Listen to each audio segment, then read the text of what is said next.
supply line, and it's actually running up, and oh, it's not attached. It actually should be attached over here to the bottom of the tank. Now the supply line itself has a rubber gasket inside of there, and it's shaped like a cone.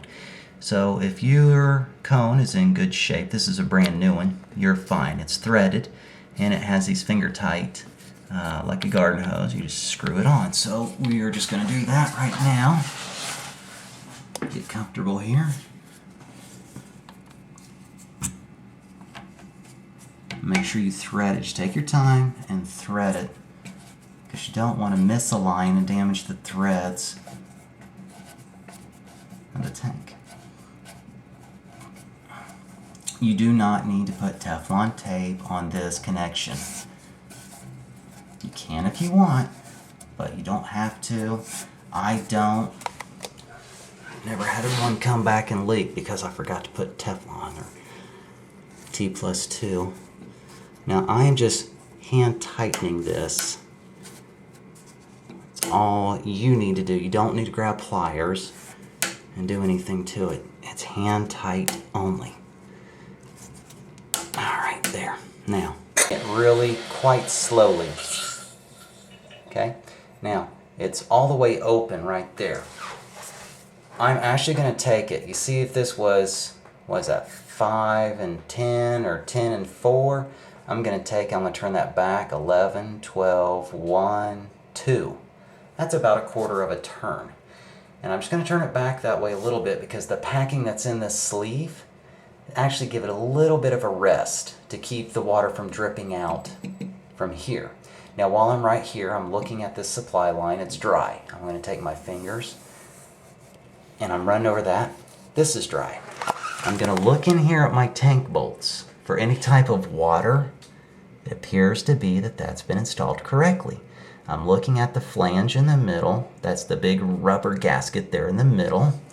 It's dry. I'm going to come around to this side. I'm going to look up in here.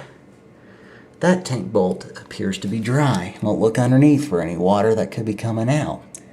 It appears to be dry. Water line, bloop, looks good. Now, down in here, in the bowl, we've got a little bit of water. We're going to go ahead and open this up, see what happens. That was the initial flush. It's going to have water to go in up here in the house, filling our bowl up.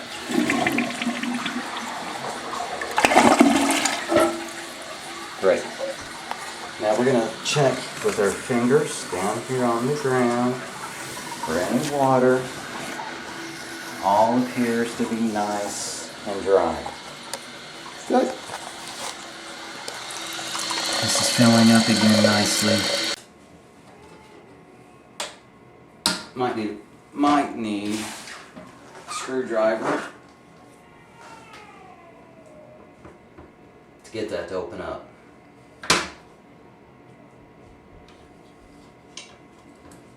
There we go. I'll go ahead and open up this other side with the screwdriver, just so we don't have to mess with that again. Be careful you don't stab yourself like I just did.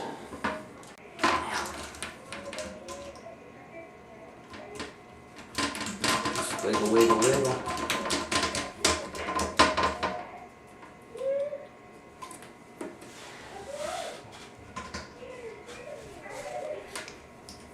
It's tempting to hit it with a hammer. Oh, it's so tempting to hit it with a hammer. But we won't do that. And get that threaded and spin it right on up.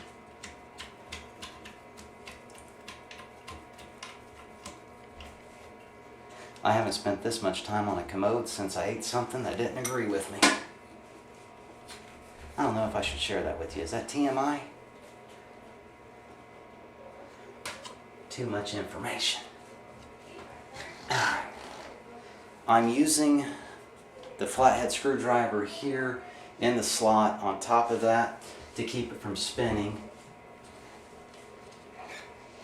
while I finger tighten those little plastic nuts, wing nuts. I've seen homes where the cap was on similar to that. It's not professional, it doesn't look good. Probably seen homes where the cap was like that. Doesn't look good. These bolts were designed to hold the bowl to the floor. The problem is the bolts are too long. So after installation, you should take a saw and remove the excess bolt. Take your time. Can I use bolt cutters?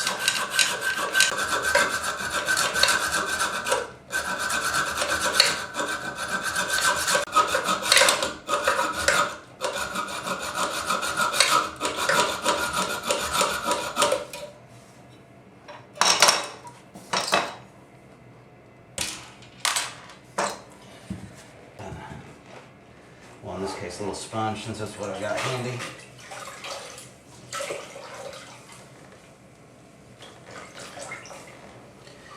And I'm gonna get that little wipe right there.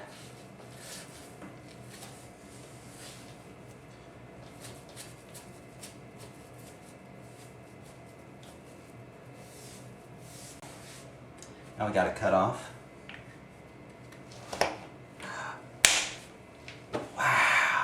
It actually looks right.